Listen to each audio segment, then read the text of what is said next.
السلام علیکم ورحمۃ اللہ وبرکاتہ۔ معزز ناظرین، ایک بار پھر میں آپ تمام حضرات کا اپنے چینل پر خیر مقدم کرتا ہوں۔ میں محمد اصدق قاسمی آپ کی خدمت میں ایک اہم ویڈیو لے کر حاضر ہوا ہوں۔ میرے بھائیوں اور بہنوں، اللہ تبارک و تعالیٰ کا شکر ہے کہ اللہ تبارک و تعالیٰ نے ہمیں ایک اور رمضان کے مہینے کی سعادتوں سے نوازا ہے۔ اللہ تبارک و تعالی ہمیں اس مہینے کی قدر کی توفیق عطا فرمائے۔ یہ مہینہ تمام مہینوں کے سردار ہے۔ اس کے بارے میں قرآن و حدیث میں بہت تاکید آئی ہے، بہت فضیلت نازل ہوئی ہے۔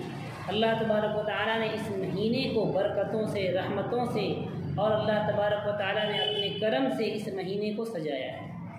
آج میں آپ حضرات کی خدمت میں یہ بیان کرنا چاہتا ہوں کہ رمضان شروع ہوتے ہی ہم کیا دعا اللہ سے مانگیں۔ میں آج آپ حضرات کے سامنے دو دعاؤں کا ذکر کروں گا۔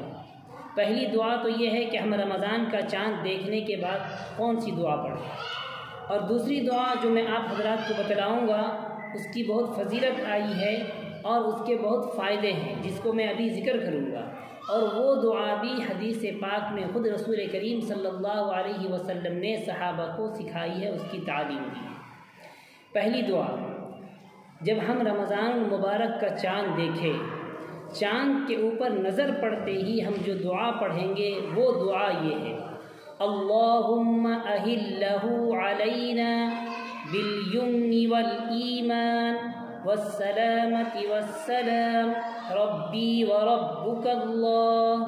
ترجمہ یہ ہے کہ اے اللہ، مبارک کر ہمارے اوپر اس چاند کو برکت، ایمان، سلامتی اور سلام کے ساتھ، اور میرا اور تیرا یعنی چاند کا، میرا اور تیرا رب اللہ۔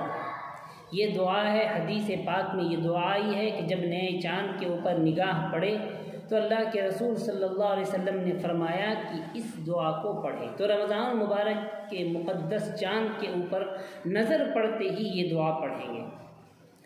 دوسری دعا، نبی کریم صلی اللہ علیہ وسلم نے ارشاد فرمایا، اور اس کے راوی جو ہیں وہ حضرت ابو ہریرہ رضی اللہ عنہ، نہیں، حضرت عبداللہ بن صامت رضی اللہ عنہ۔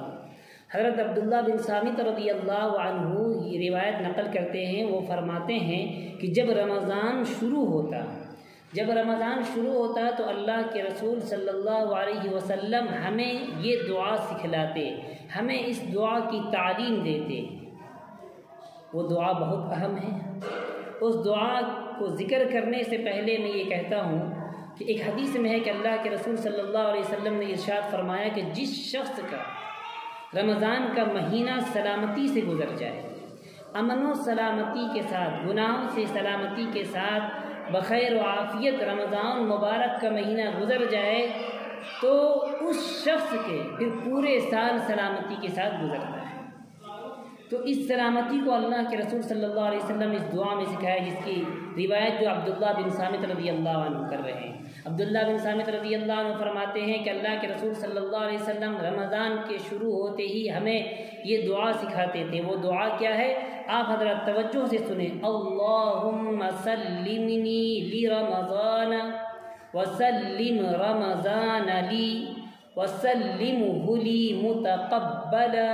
ترجمہ کہ اے اللہ، رمضان کے روزوں کے لیے مجھے صحت و تندرستی عطا فرما، مجھے صحت و سلامتی عطا فرما، اور رمضان کو میرے لیے سلامتی کا مہینہ بنا، اور رمضان کو میرے لیے سلامتی کا مہینہ بنا، اور اس مہینے میں کیے جانے والے اعمال کو قبول فرما۔ تو میرے دوستو، یہ دو دعائیں ہیں، یہ دو دعائیں ہیں جو بہت ہی اہم ہیں۔ ایک تو یہ ہے کہ ہم چاند دیکھ کر یہ دعا پڑھیں، اور دوسری دعا جس کے بارے میں اللہ کے رسول صلی اللہ علیہ وسلم نے یہ فرمایا کہ جس شخص کا رمضان سلامتی کے ساتھ گزر جائے تو پورا سال پھر اس کا جو ہے سلامتی کے ساتھ گزرے گا۔ تو اس دعا کو یاد کریں اور یہ ویڈیو جب بھی آپ تک پہنچے رمضان کے 1 دن بعد 2 دن بعد یا 1 ہفتے بعد تو اس وقت یہ دعا ضرور پڑھیں انشاءاللہ۔ پھر بقیہ اور سلامتی کے ساتھ گزارنے کی کوشش بھی کریں۔ جب آپ کا رمضان کا مقدس مہینہ، برکتوں والا مہینہ، رحمتوں والا مہینہ جب سلامتی کے ساتھ گزرے گا تو انشاءاللہ پھر آپ کے جو پورے سال ہوں گے وہ بھی سلامتی کے ساتھ گزریں گے۔ یہ دعا انشاءاللہ میں ویڈیو کے آخر میں جو ہے لکھ کر کے باضابطہ ایڈ کر دوں گا، آپ تمام حضرات دیکھ کر کے اسے یاد کر لیں اور اس دعا کو پڑھنے کا اہتمام کریں۔ اللہ تبارک و تعالی کہنے سننے سے زیادہ عمل کی توفیق عطا فرمائے۔